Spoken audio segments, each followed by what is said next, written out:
Jama'a barkanku da sake kasancewa da mu a cikin wannan darasi na koyar da harshen Turanci cikin harshen Hausa.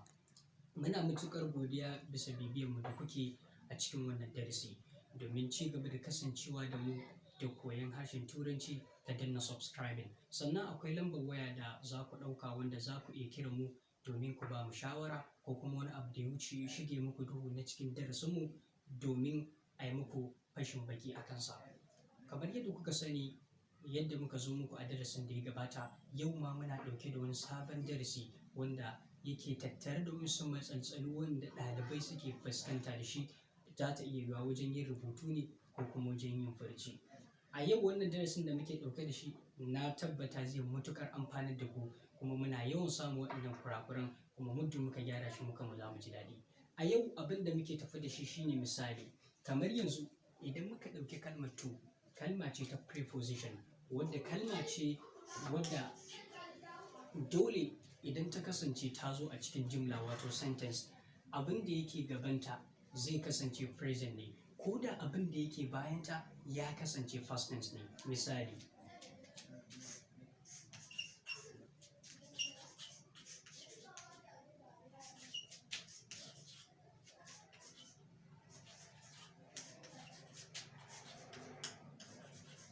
kun gani?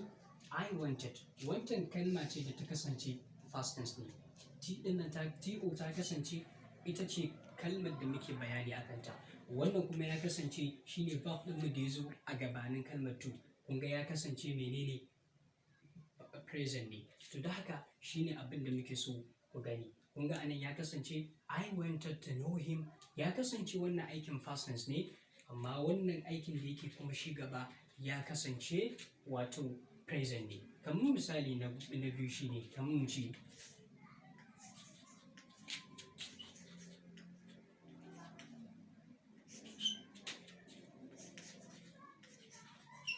misali, kun ga misalin mu na biyu, kun ga muka ce she need to go. She need to go.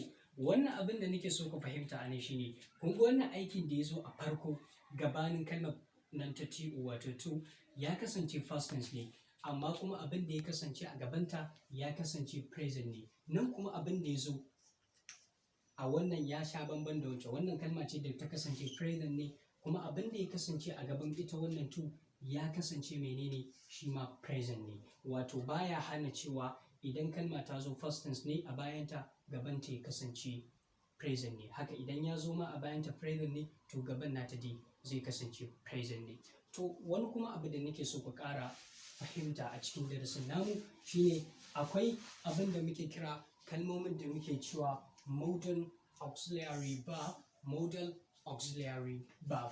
Su wayannan modal auxiliary verb su ne waɗansu kalmomi ne da suke zuwa su ma a cikin jimla, waɗanda duk idan abin da ya kasance ya zo a gabansu shi ma yakan kasancewa present ne kamar yadda ya kasance a to.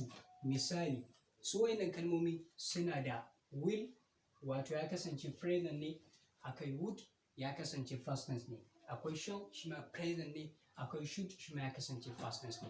To wayannan su ma bari mu gwada ba da misalinsu. Misalinsu na farko shine kamar yanzu mu ce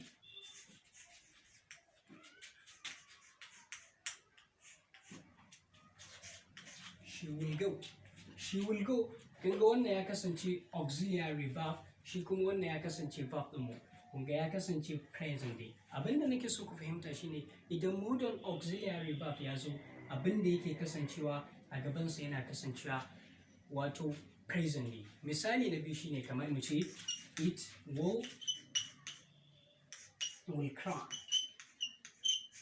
Kun ga kalmar cry ta kasance present ne, kuma wannan ya kasance modal auxiliary verb. Misalin mu na ƙarshe shine kamar yanzu mu ce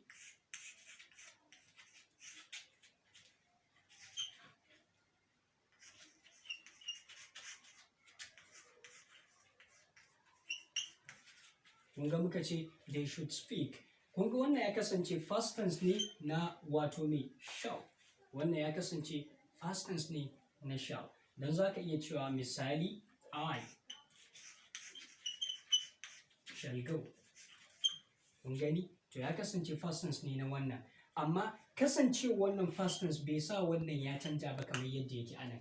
Kun ga ya kasance abu ɗaya ne, wannan ya kasance present kuma shi ma abin da wannan yake kasancewa present, duk da wannan ya kasance present ne amma kuma wannan ya kasance past tense ne. Abin da nake so ku fahimta, ko da kalmar past tense ɗin modal auxiliary verb ya zo, to abin da yake gabansa ba dai ya canjawa, yana nan ne a matsayin present. Da haka wannan akwai kuma shi na ƙarshe wanda nake so da 'yan uwa ɗalibai mu ƙara kula da shi, mu fahimta da shi, shine wa'innan abubuwa da suke kusan da su za mu rufe. Misali kamar kalmar has, ita misali mu ce he has eaten. He has eaten. Kalmar has ita ce muke so mai bayani a ita. Duk lokacin da ɗaya daga cikin waɗannan ya zo, to abin da yake kasancewa a gabansu yana kasancewa menene? Past participle. Wato, ya cewa misali ka ce okay, za ka iya cewa misali, za ka iya cewa we have been eating. Kun ga dai tana nan dai bata canja ba. Abin da nake so ku lura da shi shine wannan na ƙarshe, kuma za ku iya cewa misali we have spoken.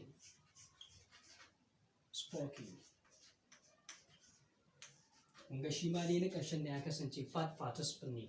Duka dai abin da yake ka zuwa a ƙarshen waɗannan abubuwa gaba ɗayansu yana kasancewa past tense ne. Kar ya kasance misali ka ce we have it. Wannan definitely is wrong, ba daidai ba ne. To kun ga da wannan darasi ne za mu kintse, sai kuma Allah ya kai mu darasi na gaba. Ku ci gaba da bibiyan mu da hannunka don sauraron ko kuma kallon wa'innan shirye-shirye namu. Ku danna subscribe domin ga lambar wayar mu nan muna jiran ku. Mun gode.